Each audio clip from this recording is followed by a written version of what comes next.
padha karo lakune Bratasena ora pangling. Indra kakekku lan Bayu bapakku.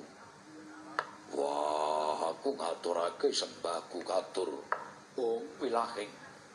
Mas Tunama sidang sekaring bawana langgeng. Kulo, iya. Kulo tampa akarya bombong tias ulun ora liwat pangestu ulun tampanana. Ya ndak gegem dadiake jimat. Bayu, dewaku aku ngaturake sembah. Yo, nggih. Ndak tampa ora liwat pangestu ulun wae tampanana Bratasena ndak gegem dadiake jimat. Apa sababe dene ilanging wujud buta loro wenteh Indra kakekku lan Bayu dewaku. Kulo Bratasena ngerti yo sayektine Rupaka lan Rupakala mau kedadian saka panjenengan ulun ingkang nampa sating Sang Hyang Jagat Giripati. Perkara apa ta sababe dene ulun disotake wujud yaksa mau ora bakal tak gancarake menyang kene.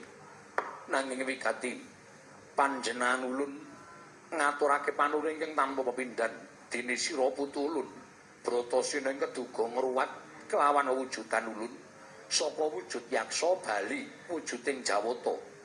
Nggih. Kinarya tandha panarima ulun tumrap jeneng kita kulub. Ulun bakal maringi bebungah kelawan jeneng kita. Nanging sadurunge ulun paring bebungah kelawan jeneng kita, maratapa ingkang kita upadi dene kita mapan ning telenging gunung Candramuka ning Alastik Brasara. Mundi dawuh timbalane guruku Durna. Kudu goleki kang aran Gayugung Susuing Angin. Papane menyang ngendi kinarya syarat saha ngono bakal nampa kawruh panunggal lan kawruh kasampurnan. Nggih.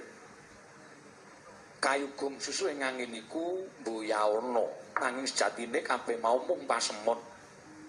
Pasemoning lakon ingkang didhawuhake dening gurumu Begawanku Mbayana.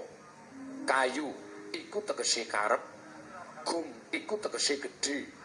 Susuh angin iku mlebu metu ning napas. Dadi putuing tembung Gayugung Susuing Angin iku wujude ora liya kejaba uripmu dhewe Bratasena. Ing dina iki